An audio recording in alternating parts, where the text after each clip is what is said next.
Well, good morning, everyone. It's a real pleasure to be here to talk to you about therapeutic horticulture. And I'll be happy to take any questions at the end. Um, you may have heard of therapeutic horticulture already. It's something that has become much more popular and visible in recent years. But when I started out, it was something that really wasn't heard about or understood very well at all.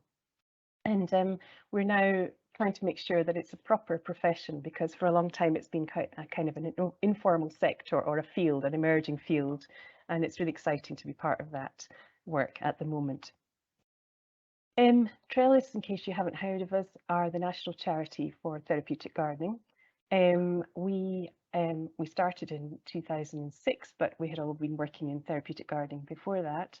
And we began with 1.5 posts, just a small team, including me and a part-time office manager. And today we have 8 staff and 10 freelancers. So we've grown.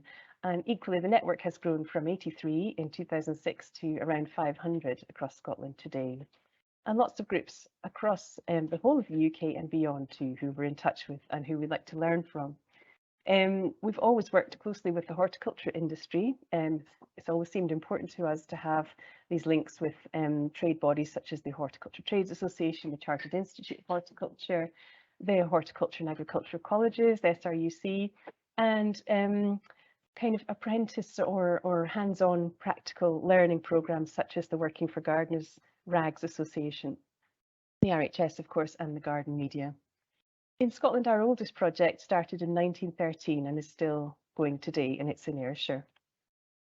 So what is therapeutic gardening? What is this? I'd like to just sort of explain a bit more what we're talking about when we use these terms.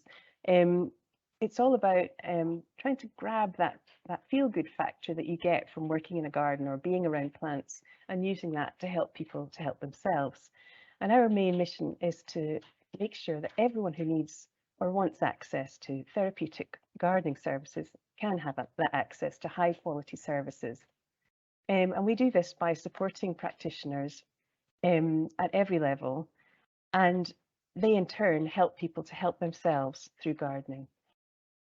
So we help practitioners to help other people to overcome disadvantage and disability and improve their well-being. And together with these groups and practitioners, we help around 12,500 people every week. Therapeutic gardening sits in the intersection between health and care professions and the horticulture profession. So we're the dark blue bit in the middle there. And so it's really a merging of 2 or 3 professions. And it includes what we talk about as adaptive gardening, which is really taking the traditional techniques and tools and design principles and adapting them to meet the health needs of various people. And we talk a lot about therapeutic or accessible garden design, which is creating a lovely space that is therapeutic and, of course, importantly, accessible, because it can't be therapeutic unless you can get in among the plants and enjoy them. And so we also talk about being versus doing. So the garden design, just being in a garden, if it's well designed and therapeutically designed, it will already be making you feel better. And then doing gardening, actually taking part in activity programs of gardening, can bring further benefits, including rehabilitation of your fine motor skills or your neurological connections, and mental health benefits and cardiovascular fitness improvements. And in therapeutic gardening, there is also a lot of focus on the person gardening. So it's a lot about their agency and their choice and their aspirations and hopes. So we're not just going to see a knowledgeable professional, a health professional who tells you what to do. You're working with that person who's going to help you do as much gardening as possible to get maximum benefit. And when we talk about the therapeutic elements of gardening, it's not just psychological or talk therapy. There's a lot of physical rehab and neurological and social aspects too. So in getting involved in this area of professional development, we're looking a lot at the terminology and what are the competences that a practitioner needs and what are the limits of those competencies, and of course risk assessment and risk management, as well as quality standards, because it's important that across the board people are reassured of getting a high quality service when they come to a therapeutic gardening project. So this is back in 2007. We were a very under-recognised field, and people, even doctors, would quite often look blankly at me when I mentioned therapeutic gardening. and it wasn't really valued and understood as it is today. But also the projects in our network were really separate and isolated, so they weren't really meeting up to talk about what worked. And still today, if it's not for our meetings, we can find that people, in, say, working in a prison in Dumfries, won't be getting in touch with people in the hospital nearby or a prison in Aberdeenshire to share good practice. So we try and connect people up so that good practice sharing happens as a matter of course, as it does in many other professions.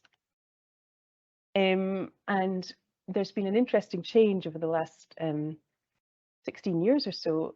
This is a great project in Aberdeenshire, which was doing fantastic work, and you can see the faces of the gardeners there who were really enjoying it and would achieve certificates and build their skills and build their confidence through gardening and have lots of great benefits.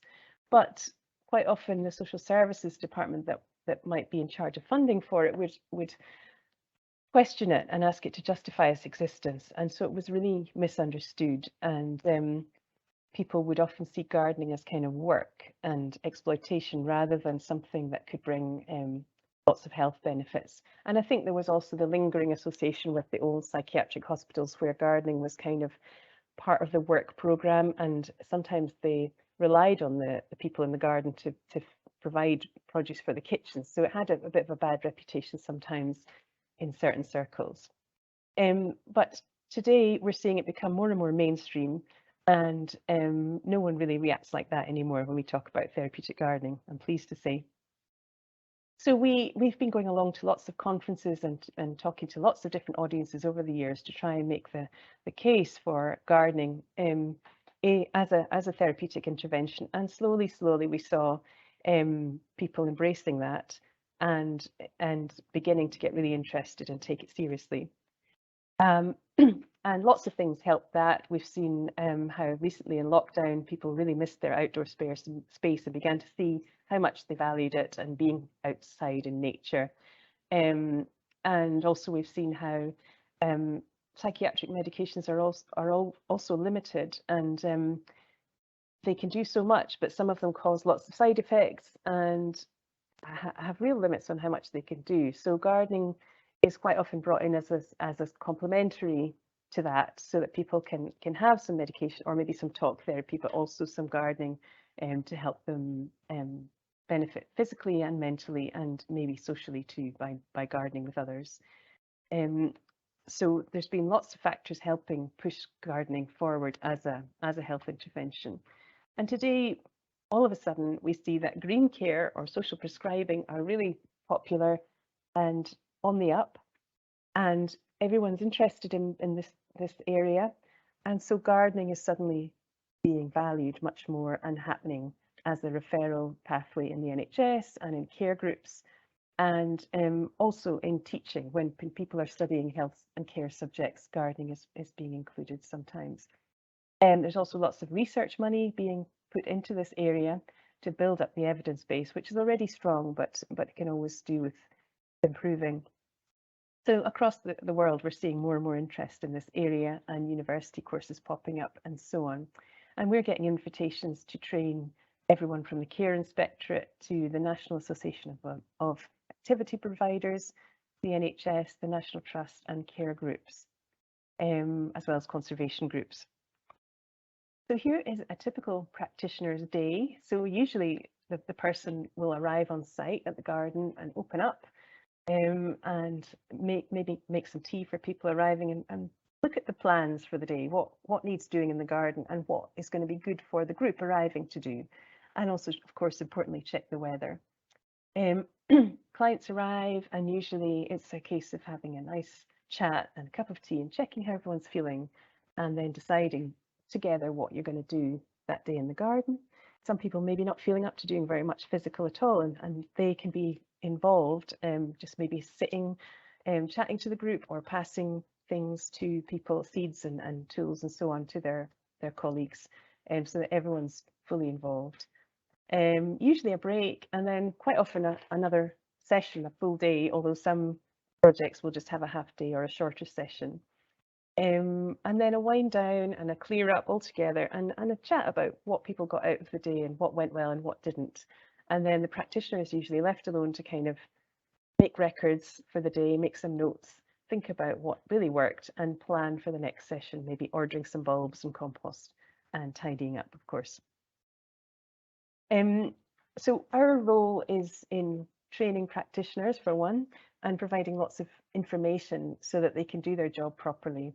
And we run training at all levels, from sort of have a go, get started, live Zoom sessions, to longer short courses that perhaps focus on adaptive gardening skills or working with particular target groups, such as people with dementia. We are now creating the professional body for social and therapeutic horticulture with Thrive, which is a charity based in England who does very similar work to us. And my screen doesn't seem to want to move on. Sorry about that. Try again. Back. There we go. Yeah, so we also run an international seminar series every year in March, and we're planning the event for 2023. Last year we heard from people in Brazil, in Iraqi Kurdistan, from Italy, from India, Belgium and Sweden, as well as lots of great projects across the UK. And we had lots of people attending because they got the chance to learn from all these people and connect. And this year I have hopefully speakers from Iceland, Taiwan, possibly Ukraine, Germany, and others. So keep an eye out and sign up on the website if you'd like to be kept up to date with that and possibly attend. When we talk about professional development in therapeutic gardening, we have always seen our support services as a kind of surrogate professional infrastructure, so a way to help people to practice their trade, that practice their professional therapeutic horticulture at the highest standard. And so we have always provided training, information and representation as far as we can. But with the new partnership with Thrive, we are working on codes of practice and quality standards so that people can get proper recognition. And we're also just developing our own training programs further still, so that there's a good range of CPD for people to keep up to date within the field. And we're also involved with various European and worldwide networks who are of similar bodies like ours, so that we can learn about what's happening right across the world. And I think the best career route for anyone just at the moment wanting to come into this field is to look at some horticulture studies. So if you're already studying that, great. Possibly a care and health qualification too, or some short courses. And then try to get a placement or work shadowing or volunteering, and Trellis can help with that. Possibly look at some of our courses as well.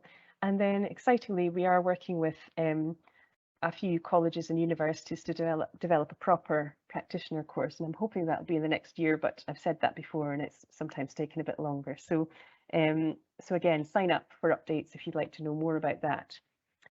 So in summary, here we are in 2022, emerging from the pandemic, and we're seeing lots of change in this area. We're seeing lots of popularity for gardening, and that is tipping over into gardening as a therapeutic intervention. We see this popularity as largely a good thing, but there is a risk of inappropriate referrals, and that could cause harm to individuals and the reputation of the profession if there aren't quality standards in place. So we're working hard on that to make sure that everyone who comes into this field is working safely, and everyone who's referred or comes along for a therapeutic experience is getting a safe and positive and helpful experience too.